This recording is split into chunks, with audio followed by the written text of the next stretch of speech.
Clay Patton on the Rural Radio Network with a check of your Midwest sheep and goat market. This report brought to you by Moline Seed and Fence. They're proud to sponsor the Midwest Sheep and Goat Market Report. Moline Seed and Fence is your local dealer for Riviera custom gates, goat and sheep pens, along with Mountain View sheep and goat equipment. Check out all their products at their website. That's MolineSeedandFence.com. Again, the website, MolineSeedandFence.com. Well, welcome to November. For the week ending November 5th, the Midwest Sheep and Goat Market again $15 to $20 higher, with wool and hair lambs kind of leading the charge, both on the feeder and on the slaughter lamb side of it. There wasn't really any discrepancy there, just in general a higher undertone. Goats, meanwhile, were more steady this week. Lightweight goats, so are picking up steam. We saw that four handle come back with $400 a hundredweight being seen in Kansas and in Texas for those lightweight goats, those 20 to 40 pounders. However, it wasn't on enough lots to maybe consider it a full upward trend to really give it a full spark. But speaking of those southern sales, Texas was a hotbed this week, with it being difficult to find prices higher than Texas sales. So a lot of times on this report, if you go clear to the end and listen clear to the end, that's where I give the regional price summary. That gives kind of the bottom end that I've found as well as the upper end that we found. With that, I always try to kind of focus on those prime number one animals. What's the upper end of this market? If we're all breeding for high quality livestock, where are we shooting at for? What is that type of livestock worth? I don't always focus on the lower ends, but Texas, it didn't seem the number ones, number twos, they really seem to bring a premium versus what the northern sales were doing this week, both for lambs and for goats this week. So it's kind of interesting we see that. And oftentimes we'll see maybe some regional price spreads. There's a little hotter demand going to the south versus the north, but really this spread seems to be like at times upwards of $100 a hundredweight, $1 a pound difference, the north versus the south. So it's interesting how the buyer's a little more aggressive in the south, maybe a little bit more regional type demand pulling back there as we get closer to some holidays going there. Overall, though, there's one thing that I haven't talked about a lot on this report, and I did a little bit of research coming into this one, and as well, it's one that I think maybe helps to talk about too. We have seen a drop in the market this year. We talked about it. Go back to the April reports, or the May reports into June and July, kind of watch as we saw that market really start to back off. But what was happening that same time for this market to slump? It follows a seasonal pattern. We've talked about seasonals before, definitely following into that seasonal pattern, but found a little article by Mercado. They're an Australian ag consultant company, and they noted that strength in the U.S. dollar and steady exports have actually narrowed the gap between U.S. lamb prices, which were nearly 3 to 4 times higher than Australian lamb prices in 2020 and 2021, kind of the height of the pandemic, because there were so many supply chain disruptions. Getting lamb frozen from Australia into the U.S. into our import market, there was such a disruption there. Our domestic market was strained that much harder. But we've really started to see that kind of come back in, and with the dollar being so much stronger, it's giving importers a lot more buying power. So with that in mind, we're actually seeing those chilled legs, those chilled racks running a touch more expensive than in 2021, but because they have so much more buying power, they're more aggressive there. So that's kind of hurt from our domestic market standpoint, which for the lamb side of it, I think may kind of cap the upper end of where we can go into 22 or into 2023 as this market seasonally wants to start picking up. Slaughter's already picking up. We're gearing up for that holiday season.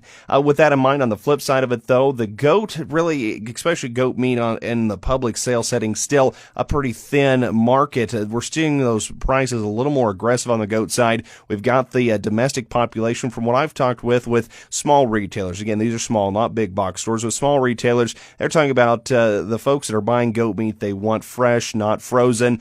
So that hurts that import market. They want the fresh, ready-to-go product, and that definitely helps U.S. domestic production. So it's an interesting dynamic that we've kind of seen come here into the quarter, or here into the final quarter of 2022, and maybe kind of giving us a little bit more of a price outlook into 2023.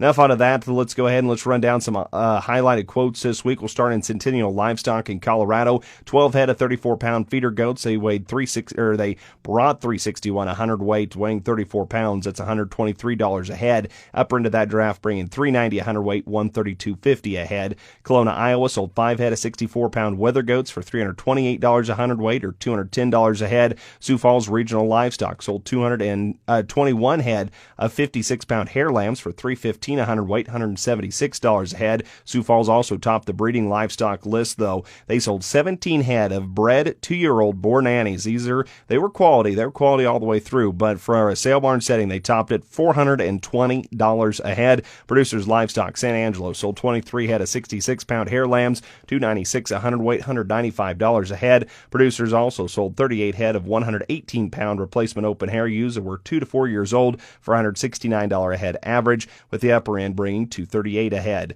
San Angelo also sold 31 head of 36-pound feeder goats for $4 a hundredweight. That's $144 a head. Hamilton Commission Company in Texas sold heavy wool lambs, those 70 to 100 pounders, for upwards of $240 a hundredweight. That'd be close to $200 to $240 a head.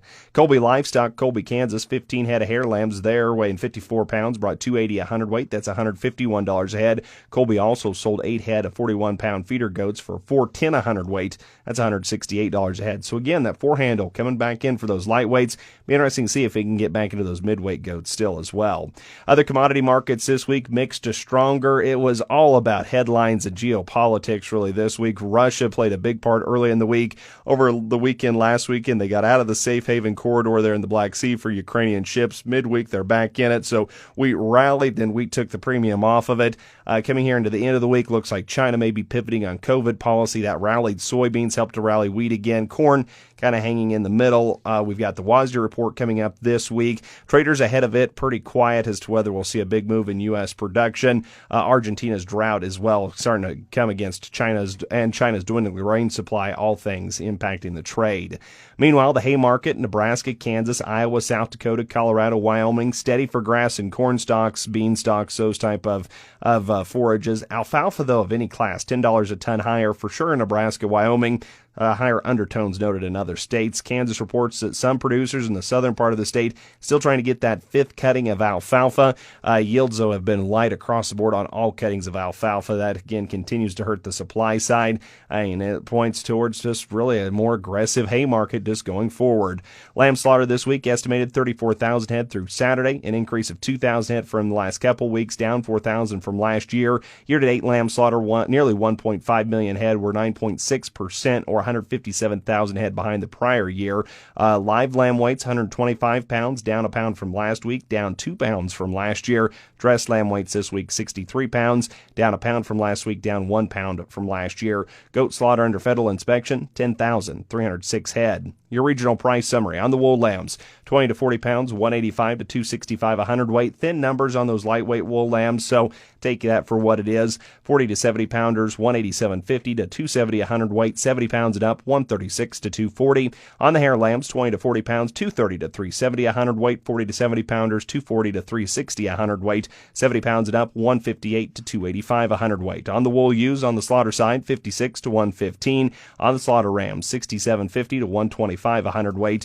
Meanwhile, over on the hair ewes, that's where we saw the replacement quality, $150 to $230 a head. Slaughter ewes, $170 to $140 a head. Hair rams brought $100 to $140 a hundredweight. Kid goats, 20 to 40 pounds, $200 to $410 a hundredweight. 40 to 70 pound goats, $200 to $350 a hundredweight. 70 pounds and up, $190 to $285 a hundredweight. On the weathers, 70 pounds and up, $240 to $320 $8 a hundredweight. Slaughter does, medium to fleshy, $110 to $230 a head. Replacement quality does, $125 to $420 a head. And on the bucks slaughter side, $180 to $276 a hundredweight. Breeding bucks, $230 to $300 a head. That is a check here of your Midwest Sheep and Goat Market Report on the Rural Radio Network. Have a great rest of your day.